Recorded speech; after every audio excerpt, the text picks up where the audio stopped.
Welcome back to Giggle and Grow, everyone. We have a special guest today who is a full-time content creator. Today, we're going to cover exact steps to starting from scratch and making a full-time living through content creation. Maureen, if you want to introduce yourself, we're so excited to have you at Giggle and Grow. Yeah, thank you for having me on the podcast, Courtney and Morgan. I'm super excited to be here. Hi, my name is Maureen Evelyn. I work full-time as a content creator, and I started this journey about 2 years ago officially creating content. And over the last 2 years, I grew my personal brand past 100,000 followers and was able to go full-time doing what I love, which is pretty amazing. So I hit consistent over 10K months, working from my cottage, traveling the world, which is super fun. And I want to inspire people to just get out their phone, record that video, because if you create content, it has the potential to absolutely change your life. It really does. It's huge, specifically for you. I mean, I love to know how like an everyday person can become an influencer like yourself. The way I started is I just started posting 3 videos a day, every day on TikTok. And when I started, they looked terrible. I was talking to my clients this morning about this, and literally, like, my first few videos were so blurry. Honestly, probably my first 300 videos were horrible. Even now, I post content that I'm like, this isn't perfect, but I post it anyway. So Yep. I think the thing that holds most people back from becoming a full-time creator is they either put in 50 reps and then they quit because they think it takes 50 reps to be successful, or they just don't start because they're afraid and they think it has to be perfect. But I love telling people that it's really important to just take messy action, post that first video, because now after posting 1,500 videos online, I've grown an audience and it completely changed my entire life. But if I didn't put in over 1,000 reps, I never would have seen that potential. Right. Right. I know that our videos were not the best, gotten a lot better, and we're constantly working at it every day. And it's definitely something that we're trying to get better at. But Definitely. I know something you helped me specifically with is that perfection side. I am definitely a perfectionist to a T. So for me to put out a blurry video, it was so hard. And my phone's an iPhone 11. I mean, I don't get quality videos on there anyway. So, just changing that mindset to turn it around and just put it out there, put it for people to see, because you, like you said, you never know. It just takes that one. So yeah. I'm sure people have seen your face on social media at some point, right? You've had a viral video go off about rejection. Do you want to tell us a little bit about that and just what that's all about? 20 million views. Yeah, the 20 million views. How can we get there? Yeah. So when I got out of high school, I decided I'm going to take out a piece of paper. I put it on my bedside table and I wrote down all these crazy goals. And I wrote them down as a joke because I think I had just finished watching Legally Blonde. And I was like, wait a second, let me apply this to my own life. So I wrote down get into Harvard, be a CEO, run my own business, travel the world, like move into a house, like all this stuff that I was like, this is not going to happen. I was like, this is crazy. And I just wrote down this huge list, get a good job. Like, I don't know why I thought I would be working a really high paying 9-to-5 job while also being a CEO, while also running a business. It made no sense, but I wrote it all down. And then I just started at the top of the list and went down the list, and I just applied to Harvard, and then I got waitlisted. And then I applied to a $40,000 marketing job at the age of 18, and they offered it to me. And I was like, what? And then I turned that job down, and then I started my own marketing agency. And I shared that story in the rejection therapy video. It went viral first on TikTok, then on Instagram, then on YouTube. On every platform, it got millions of views, which was wild. People were wanting to like fly me out for interviews, all because of one 58-second video. And what people usually don't realize is that video wasn't scripted. I recorded it after eating a Caesar salad at my desk. I recorded like 5 videos in that same sitting. The other 5 didn't go viral, and that one, for some reason, took off. And it's because I took messy action and I hit post, but that video changed the trajectory of my life because it grew my following, poured income into my business. And even before then, I was a full-time creator making great money from social media. But when you have one video go off like that, it's crazy what 58 seconds of work can do to the course of your career. Absolutely. Did you have any other videos go viral prior to that? Or maybe not viral, but hit like a high number of views? Yeah. So I had multiple videos go viral, getting hundreds of thousands of views, but I had never had a video get over 20 million. And even when I talk to a lot of creators nowadays, I've meet very few creators that will have one video that gets over 20 million views. It's just kind of unheard of. Because if you think about how many people are in the United States, I think I was calculating like the age range. And like out of 20 million for age range, I was thinking like, wait, 1 in 7 people maybe had seen that were like around our age range. I had people emailing me about, oh my gosh, my friend just saw that from high school. And then the person that was working at our barn got the video sent to her, and then she sent it and she's like, I know that girl. And it started getting shared everywhere. And I was like, okay, that's absolutely crazy. But before that, my other video, well, I had multiple videos, but one of the other videos that went viral, I filmed on a plane of my laptop screen showing how I create content, and it was blurry, but I landed and I was like, you know what, messy action. I posted anyway. That one went off to go viral, and that poured income to my business. And it's just like, so many people will not post something because they think it's not perfect, but that might be the difference between like $10,000 in revenue or not. It's so true. It's so true. I've already started seeing other influencers take your rejection therapy and actually start posting videos of themselves doing it. Yeah. And then sitting down and going in with a guy, one of your rejections, right, that you were scared of. They sat down and asked the guy for a drink or to have a drink with them. They ended up sitting there and talking for 2 hours. I mean, I've seen them kind of going off and off that too. They've posted many more following that, and it's just so cool. I'm like, hey, I know who started this. Yeah. It's huge. I mean, I feel like you learn so many different things throughout your career, but if you could tell somebody who says, oh, I want to start today, and what would be that one thing that you would say you do? Yeah, if someone wanted to start being a content creator today, I would say first, don't sell anything, just give free value. Like build your audience, and then once you build that value with the person, then you can switch over to selling. And then that's how you can be more successful. A lot of people go into social media anticipating to their first month make $5,000 or hit a $10,000 month, because a lot of the information posted online isn't accurate. They say it's easy. It's not going to be easy, but it is going to be simple because you just have to put in the reps. So just start not anticipating any result. Just get addicted to the process. And then when you get addicted to the process, the outcome will happen. Like instead of thinking, oh, I'm going to go to the gym to get a 6-pack, you're going to quit because in 3 weeks you're not going to have a 6-pack. Instead, go to the gym because you want to go to the gym, and that way you can check it off your calendar. So I always tell new creators, throw up a calendar, make sure you check the box every day and just post. And if you do that with your eyes closed for a year, maybe it takes 2 years, it'll change your life. But a lot of people quit way too soon. Yeah. And I think oftentimes too, and I've mentioned this before, but I think right when you're on the verge of success, often that's when people want to quit. And if, like you said, if you just keep pushing that extra day or extra weeks or extra months, right, you're gonna see that, and it's gonna show up in your work. So no, definitely so. Consistency is key. That is what I have learned with you, Maureen, is that being consistent and doing different things, but actually posting the videos over and over is very, very helpful. Yeah. Now, for our listeners here, have you noticed a big difference between posting videos on TikTok versus posting videos on Instagram and that success and what that looks like? Yeah, so I feel like a few years ago, TikTok was definitely the platform that was the easiest to grow on. And I feel like Instagram has upped their game recently, where Instagram's been way easier. It's weird how the platforms change like that. But what I always tell creators, which is what you guys have done such a great job setting up, is like, just create one video and then post it on all the platforms. So like, I don't care if in 2 years Instagram disappears or TikTok disappears or YouTube disappears or Facebook disappears, because at the end of the day, it's my personal brand, and I'm going to paste it on whatever social media platform is available. So I always tell people, hey, don't worry about what platform or where to put it. Just focus on the cupcake, which is the content, and then sell it in whatever storefront you can find. And the storefront doesn't matter. Yeah, absolutely.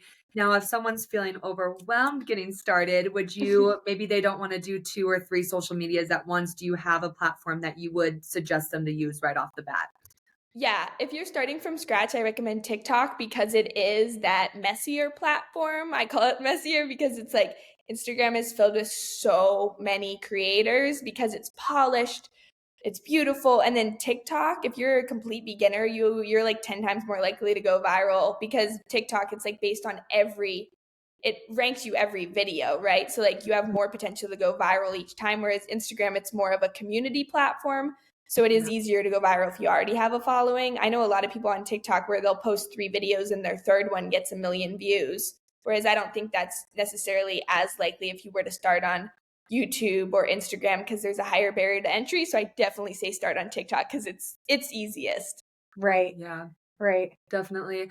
No, and TikTok, I'm not someone that like, scrolls and scrolls and scrolls, but I do definitely I often notice I'm like, wow, this video, if I just posted this kind of video, I mean they got 500K likes on this. I'm like, You see this video? I'm like, well, let's do the same video. But try to be creative as well. No, I just had a coworker. I mean, he's in college. He's just having fun with social media right now, but wants to eventually run his own business one day. I think maybe even start a social media platform. Who knows? But he's just right now posting all these random videos that start with a little cliffhanger, right? And it's not very long. He just ended up getting, I think, over 220 million views on his as well. He was like, I just threw something up there and it went off. And he's like, and now he's starting to see all the trickles coming in. And I'm like, I told him, I'm like, I'm jealous of you. We will get there, right? We'll be there. So I actually have a question for you, Maureen. So I know you have an accelerator program. It's something that we've both been a part of, something that's really, really helped us. What does success look like in your accelerator program, like for some of your clients? I know what it looks like for us, but I'm curious, do you have a benchmark? What does that look like for your clients? Yeah, I love defining success differently for each person because I've had so many clients that like they start from 0 on Instagram. Like Amy, for example, she went from 0 on Instagram to 30,000 followers, and that was a huge win. Or like Kelsey, she grew 18,000 followers in just a matter of weeks. Or like Elle, she went through the accelerator and she gained over 100,000 YouTube subscribers and got mailed a YouTube play button. And like all the vanity metrics are there, right, for people in the program. The amount of followers gained, income gained. I helped a client go from a $90,000 year to a multi-6-figure year working with me over the course of a year. So she's absolutely killing it, still working with me. But the results that make me the happiest is seeing people's confidence shift, because a lot of times you can't boil it down to followers, because I have had multiple clients, gain 100,000 followers or gain 50,000 followers, but then maybe their business isn't set up correctly and then they can't handle all the traffic. So I do my job too good and they go viral and then they're like, wait, now what? So that's why I love seeing clients get that confidence. Like they know how to create content better, because it's inevitable that you will go viral one day if you keep creating. And then if you have that confidence is the thing that's going to make you a successful business owner. So that's a win I absolutely love seeing clients achieve. I absolutely love that. I know when I was working in corporate specifically, I didn't even realize confidence was kind of a thing that was stopping me from my own success. I thought it was all these other things. And they're like, no, Morgan, I think it just simply boils down to your confidence. I'm like, wow. Like that, but it's so true. And often you don't realize that until you have someone amazing like you kind of guiding you and just kind of, I don't know, bringing that to the surface, helping you get through that. So yeah, I definitely think confidence for us in particular has shifted a lot. We came into this being, oh yeah, a podcast is just a podcast, right? And through the program, we've really learned how to turn it into an actual business. And we actually are producing content every day and we're constantly just making it happen was really, really big for us, because I think before we were so overwhelmed by what it should or shouldn't look like. And you were able to really make a grounding for us for our podcast. So I love that for us. And thank you. Of course. No, I love helping you guys. You guys are great. I know we talked a lot about your program and what you're doing so much, but I kind of want to turn it to you, Maureen. And while helping others succeed, you also have your own goals. And so what do those look like for the rest of 2024? How do you keep yourself going, even though you've had a viral video go off multiple now, and you're still wanting to achieve, right? So That's a great question. I always am working to redefine my goals, because at first in my business, I was solely income driven. I was like, have to hit a 10K month, have to hit a 6-figure year, then I'll be quote unquote successful. And then I kept hitting those benchmarks and I was like, great, now what? So now I'm looking at the goals of like balance. So I went from working 12 hours a day to now I work about 4 hours a day, which has been really nice. But my goals for the rest of the year are continuing to grow my membership so that way I can help more people at a more affordable price point. And then I am also having the goal of hitting 100,000 YouTube subscribers. So the first year in business, I prioritized TikTok. We grew that to over 40,000. And then I prioritized Instagram this last year and we grew that to like 58,000 now, I think.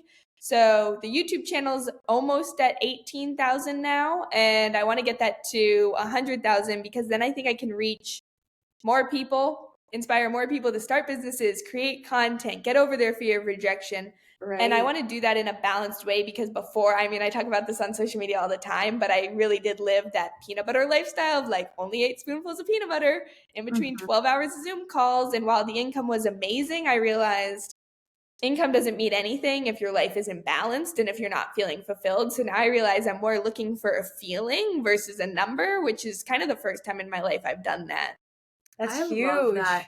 I also do have a question off that. I'm someone that very much is, if I'm go, go, go, or do, that is what's going to bring me my success. How are you taking that step back and really forcing that balance in your life? I mean, like you said, you were kind of eating that peanut butter in between everything. And now you're like, wait, I get a full meal now. So how did you switch that mindset more so? So at first I told myself, oh, just relax more. And then I realized that's not going to work for me. Like if I tell myself to relax more, that's not going to work. So I literally, I'm huge on hire a coach when you need a coach. I hired a relaxation coach to tell me to relax. And then I scheduled it into my calendar, non-negotiable relax blocks on my calendar. And then I set my calendar working hours in my business. That way clients can't book calls outside certain hours. And what's crazy is I thought when I took almost a step back in my business a little bit and stopped working 12 hours a day and started working 4, that like my income was going to go down by 3 times. And I actually hit my highest sales month ever. I think this was like a month and a half ago. We hit like a $17,000 month. And I was like, while I was traveling, I was like, that is absolutely crazy because I've never worked less, but it just shows you the benefits of compounding results when you post on social media because then you have that credibility and you're able to sign more clients. So instead of just telling myself like, oh, relax more, I actually forced relaxation. And then that enabled me to actually relax because if I didn't treat relaxation like a goal, it wasn't going to happen. That's and so curious for our listeners who maybe think, oh, well, I have to work 12 hours to get to where Maureen is before I can relax. Then would you suggest a little bit more push in the beginning, relax at the end? Or what is your suggestion around that? And how can our listeners lean into that? Yeah. So I always tell people, I had someone ask me this a couple of days ago, and it's such a great question that you make there of like, it depends on how fast you want to get there. I had the goal of go from 0 to 6 figures, and I wanted to do that as fast as humanly possible. So I was willing to put in 12, 14-hour work days, but most people don't expect that return in a year and a half, 2 years. So I always, whenever you start something, I think you got to give it more push in the beginning because what most people do in social media or in a business is they push at 60% and they get no results. So it's 60% wasted effort. Versus if you just give it 80% or 90%, you then get paid 10 times more than everyone else in the industry because no one else is operating at that 90%, 98%. So if you sprint for 2 years or 1 year, you then propel yourself in front of a ton of people and then you operate up here. It's kind of crazy to see the people that I started with. I kind of look at it on a competitor line, for lack of a better word, where we all started our businesses at the same time. In the beginning, they weren't working 12 hours a day. And I was like, wow, they're more balanced. They're going to probably be more successful. What if I burn out? And then I talk to them now and like a lot of them have went back to corporate jobs or they're not running their business anymore because they didn't give it that push in the beginning. So I'd say you always put in the work in the beginning and then you'll benefit on the other side. And all the entrepreneurs I talk to that are making like over $100,000 a month, they did that with an initial insane push and then they ease off the acceleration. So I think it's essential to do it at first, but not forever because it's not sustainable.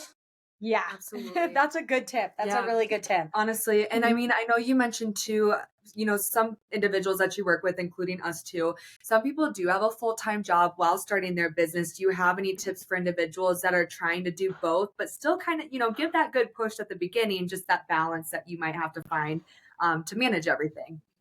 Yeah, that's a great question. So I think Alex Hormozy mentions this, but he says build your dream life on the weekends. So instead of using the weekends to escape from your corporate life, if you don't like your corporate life, use the weekends to build up your content creation. Because a lot of times I'm only creating content.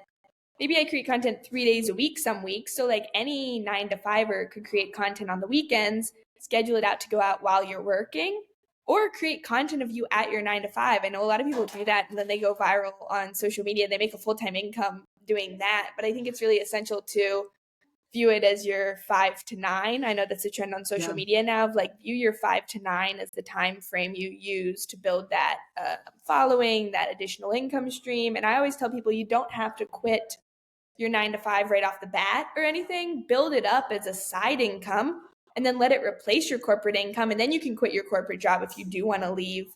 Instead of, a lot of people will just quit their corporate job, not realize what it takes to be successful on social media, have kind of a stressful incident there. And then they're like, okay, I didn't realize it was going to take this much work. So if you can ease yourself in and out of them, I think that works more smoothly. I agree. Definitely. I love that. Yeah, I was just going to say, I think that doing it on the weekends is really big, and being able to prioritize certain things that matter is really big. So I guess I'll flip it back around to you and curious to you, like now it doesn't sound like you have to go on the weekends, but in the beginning, was that I think you had maybe mentioned a little bit, but it was a big part of what you did every day. You did do a lot of weekend. Can you kind of explain like the sacrifices that you had to have in order to get to where you are? Yeah, definitely worked weekends for the first like year. Every day of the week was the same. It was a work day. I didn't know Monday from Thursday from Friday from Tuesday. It was all the same, right? And I booked sales calls on Saturdays, Sundays, Mondays, Tuesday. Any day that someone wanted to talk to me, I was like, great, let's get on a Zoom call, I'll close you as a client. And I took so many unqualified leads because I was just like, oh, someone wants to get on a Zoom call. Great, let me see if I can monetize this.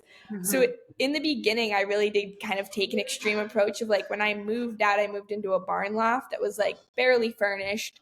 And I was working from there. And I was also working other jobs in social media, making $12 an hour, doing social media marketing jobs while posting my content, hoping that I could sign my own clients. And then I moved from that $12 an hour job to an unpaid internship, thinking it was an opportunity, did that for months, never ended up panning out to be a job. Then I got promoted to a $30 an hour management job for this hippie wellness company. And I was like, this is not what I want to be doing, right? And I was like, okay. So then I knew I had to give it my all. So those first few months in the barn loft, just like grinding. And I've never had a TV in my house since moving out.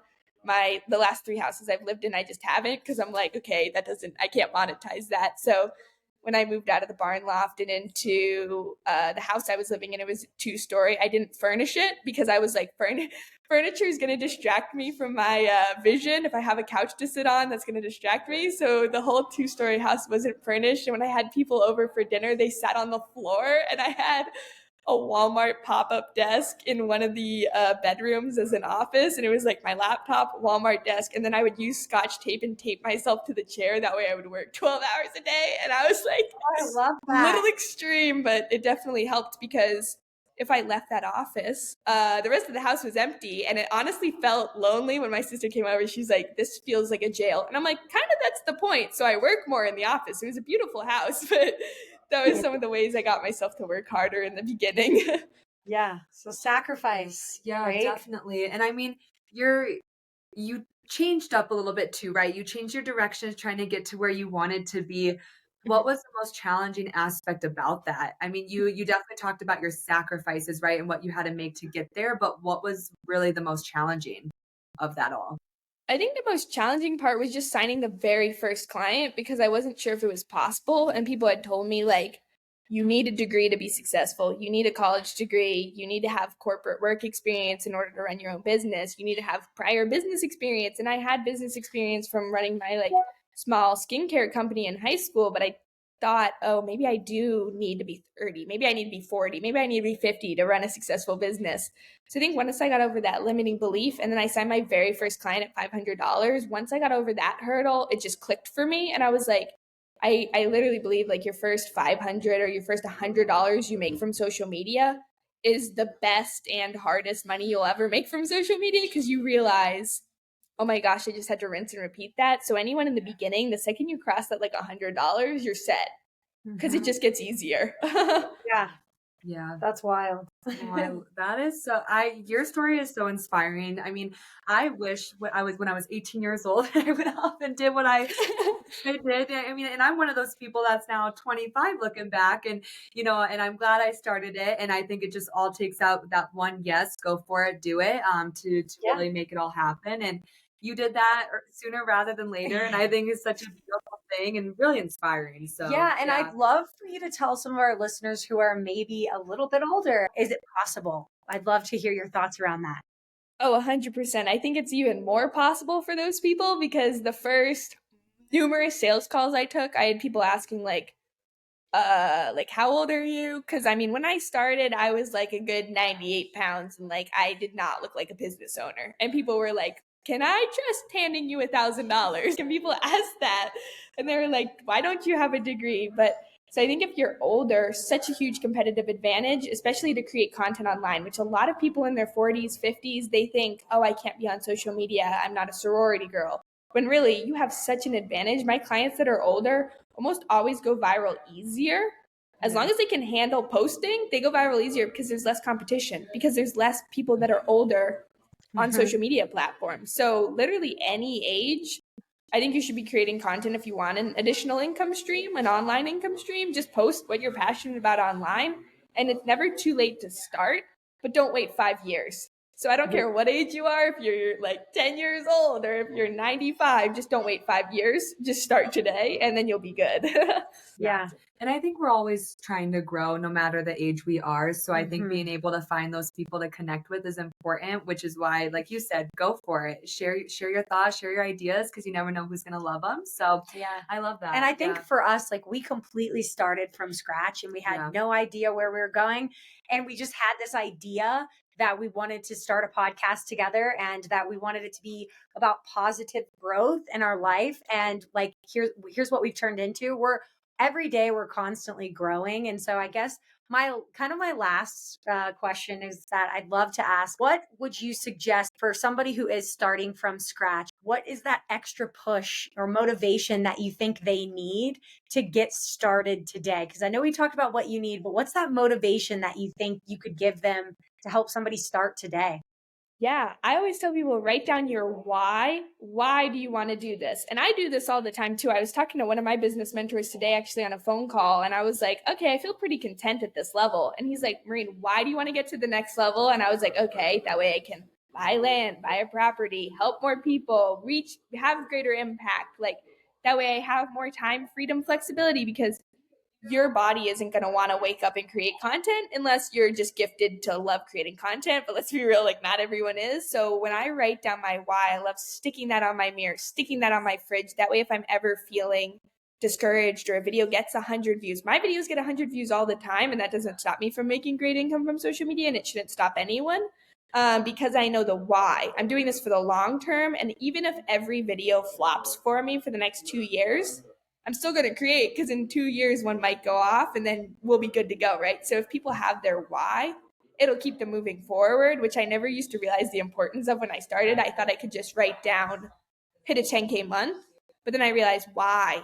Why do I want a 10K month? Because that provides X, Y, Z, and that keeps me moving. Yeah, that's all really great. No, I appreciate everything that you've told us today. I think our listeners can really hone in on a lot of these tips and know that we started from scratch, you started from scratch, you have to start somewhere. And Yeah. writing down those whys, having sticky notes around your house. I still do it. I do it to remind me to do certain things. So I love the sticky note. That is a huge thing. And I think we really appreciate you hopping on with us today. And Morgan, you want to send her off? Yeah, so Maureen, you truly have inspired us in like Courtney said, so many different ways. And I think what you were able to share today is going to reach a lot of other people too. We're all trying to grow together. We've got to learn from you. And if anyone could or needs an extra push, we know our Maureen's got you and and she's willing to help you out. So thank you, Maureen. Yeah, thanks for having me on the podcast, guys. Of course. Bye. Bye.